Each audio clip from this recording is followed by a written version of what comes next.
We had some seriously warm temperatures this afternoon across the southern plains states. As we look at the temperature map for this afternoon, you can see lots of 100-degree readings bunched up around Kansas, Oklahoma, and northern Texas. Waco got into the act with 100 degrees, 102 at Dallas, 104 at Wichita Falls, 103 out at Wichita, Kansas, 104 at Hobart, Oklahoma, and 104 also up at Dodge City, Kansas this afternoon. These are just a few of the temperatures. All of this activity is likely to occur again tomorrow as warm air is expected to continue to rush up into that part of the country. Another aspect of that warm weather was the unstable situation that the warm temperatures moved into. As a result of that, they had some pretty serious thundershower activity across that area. You can see Palm Springs this afternoon with 108 degrees. That was the hot spot in the country. What about this morning? Well, we woke up with 70s across Texas, a 76-degree reading. The low reading this morning at Dallas-Fort Worth, a 63 up at Kansas City, and a 62 at Minneapolis-St. Paul. Out to the west, one of the warmer readings last night was an 82 at Phoenix.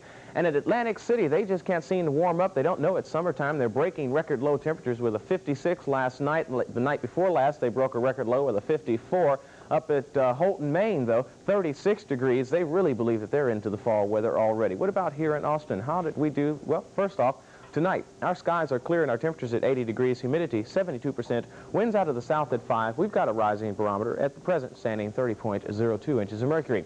And as we look at our conditions for the day, our high was a warm, scorching 94 if you were standing in the sun. David's just laughing at me now, but it was fun out there, David. A low of 73, no rain to report today. And looking at our lake levels, Buchanan is rising slowly, 1,016 feet, 7 inches. Travis doing the same, rising slowly, now standing 672 and 8 inches.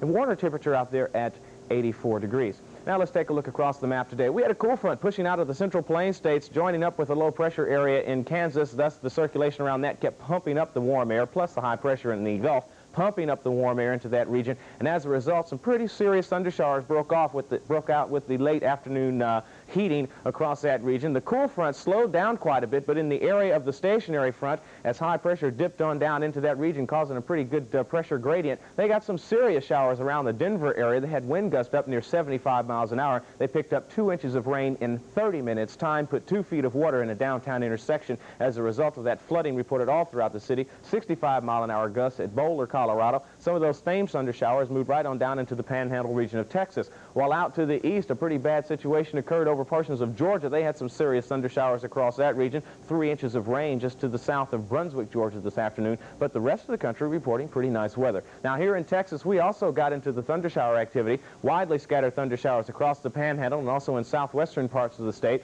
The showers have cleared up quite a bit, as did the showers up to the north of us as a result of the sun setting and the temperatures cooling down somewhat. But as the conditions continue to be unstable, more showers are expected up in the Panhandle region. More showers also expected in the Edwards Plateau area, southwest Texas, and back down toward the Rio Grande Valley. It looks like fair skies to partly cloudy skies for the central portions of the state, but later in the day tomorrow, as it gets hot across much of Texas, it looks like thundershowers could pop up late in the afternoon as the clouds build to those taller heights. But they're looking for temperatures in excess of 100 degrees from about Waco back up across the Red River and out to the west through the Big Country and into the Pecos River Valley and the Rio Grande Valley down near Presidio. But for our forecast, it looks pretty good for the next couple of days if you like it hot. We've killed that chance of evening thundershowers. We're just going to call it partly cloudy and a low around 75, light and variable winds. For tomorrow, look for partly cloudy and a chance of late-day thundershowers if the clouds come into the picture. A high of 95 and a wind out of the south at 10 to 15. Tomorrow night, we're going to look for evening showers just before the sunset, but then after that, it should be mostly fair to partly cloudy and a low of 74 degrees. And for Blue Monday, we should have nice, pretty blue skies with a little bit of cloud cover, hot temperatures, and a chance of some showers, and the high up near 95. And that's it. If you're as good at predicting the weather as you are at pitching horseshoes, ooh, buddy, we're in good shape. I tell you, I've never won a trophy in my life. I'm very proud of this. Me and a friend, John Larson, went out and pitched horseshoes in the celebrity horseshoe pitch for Aquafest, and I don't know what happened. We came away with the trophy. All right, very good. And at least you came away with a trophy when Carolyn tried her bowling. They gave her a gutter. They wanted to give me a trophy. They wanted to give her a trophy. All right. Okay, thanks very much. They wanted to give me one. They just, couldn't make one up that fast. But speaking of awards, let's just go ahead and toot our own horns here. We're talking to the best sportscaster in Texas, Dean. Well, I'll tell you what, we're also talking with the kindest co-anchor in the Central Texas. My. Hey, we have got some hot people down in the Astrodome. Would you believe that David Swafford's favorite team, the Astros, have now got 4 in a row going for them, 6 out of the last 7, and we have highlights on their victory today when we come back. Now's the time.